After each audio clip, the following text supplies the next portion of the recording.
تو میں ان لوگوں کو کہتا ہوں، ان پیروں کو، کہ تم سارے بھی اکٹھے ہو جاؤ، داتا صاحب کے ہم پلہ تو تم نہیں ہو۔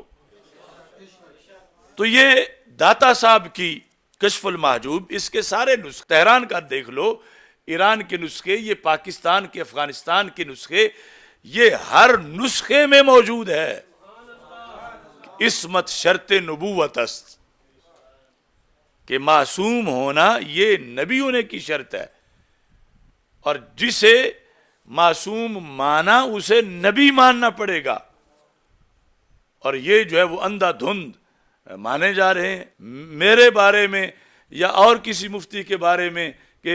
یہ سید نہیں ہیں، یہ عرب سے نہیں آئے، ہم سید ہیں، ہم عرب سے آئے ہیں۔ تو ہم نے اس لیے ان کو پکڑ کے داتا صاحب کے سامنے پیش کر دیا ہے، اور اس واسطے ہم عرس پر یہ آواز بلند کر رہے ہیں کہ داتا کے باغیوں کو داتا کے سٹیج پہ نہ بٹھایا جائے، کہ اتنا بڑا کفر اسلام کا مسئلہ ہے کہ داتا صاحب جو ہے معصومیت کو شرط نبوت مانتے ہیں،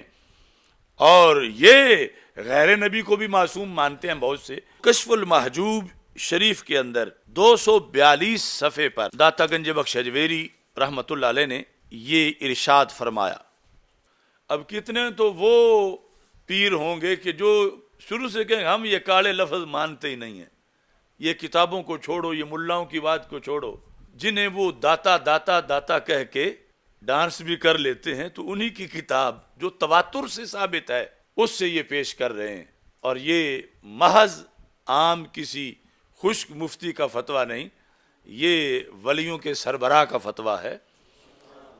جنہوں نے ولایت کی روحانی پارلیمنٹ میں لاہور میں بیٹھ کر یہ فتویٰ دیا تھا۔ تو آپ فرماتے ہیں اولیاء معصوم نہ باشند، اولیاء معصوم نہ باشند۔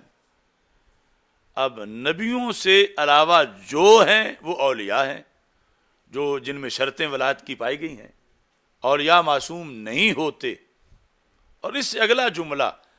اگرچہ ہم نے علم کلام کے بڑے بڑے اماموں کی کتابوں میں پڑھا، لیکن اس کی دھاک جو داتا صاحب کے لحاظ سے ہے وہ آپ ہی کا حصہ ہے۔ فرماتے ہیں کہ عصمت شرط نبوت است، عصمت شرط عصمت شرط مطلب کیا ہے؟ کہ معصوم ہونا نبوت کی شرط ہے، شرائط نبوت میں سے ہے۔ ایک مطلب یہ بنا کہ نبی کو معصوم ماننا ضروری ہے، اور دوسرا مطلب یہ بنا کہ جسے معصوم مانو اسے نبی ماننا ضروری ہے۔ عصمت شرط نبوت است۔ تو آج یعنی یہ جو عقیدہ معصومیت پر ہم نے سٹینڈ لیا، وہ اس دھاندلی کو روکنے کے لیے، اور اس میں رہنمائی کی ہماری سیدنا مہر علی شاہ صاحب رحمۃ اللہ علیہ نے، وہ تصفیہ کی عبارت سے، اور دیگر اکابرین نے، یہ کہنا کسی کے بارے میں کہ وہ نبی ہے سرکار کے بعد، اس سے تو ڈر لگتا ہے، لیکن یہ کہنا میں کہ وہ معصوم ہے، یہ بار بار کہا جا رہا۔ 14 امام 12 معصوم کہتے ہوئے اہل سنت کے اندر کتابیں چھپی ہوئی ہیں،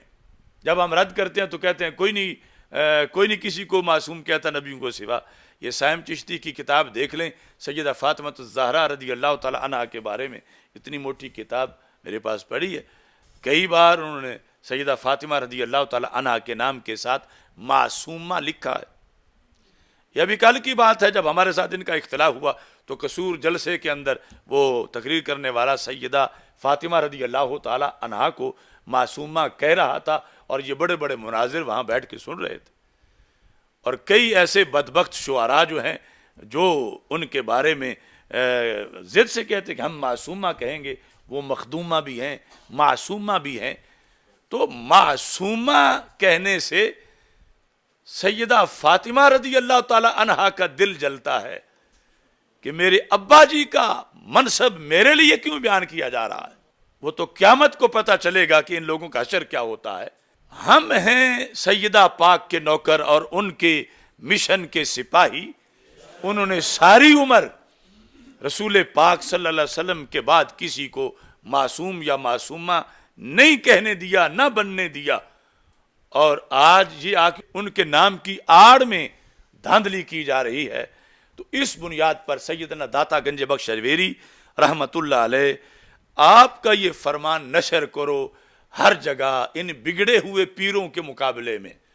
اب جو معصومیت کی وجہ سے کفر کی طرف جا رہا ہو، غیر نبی کی معصومیت مان کے اسے بگڑا ہوا نہ کہیں تو اور کیا کہیں؟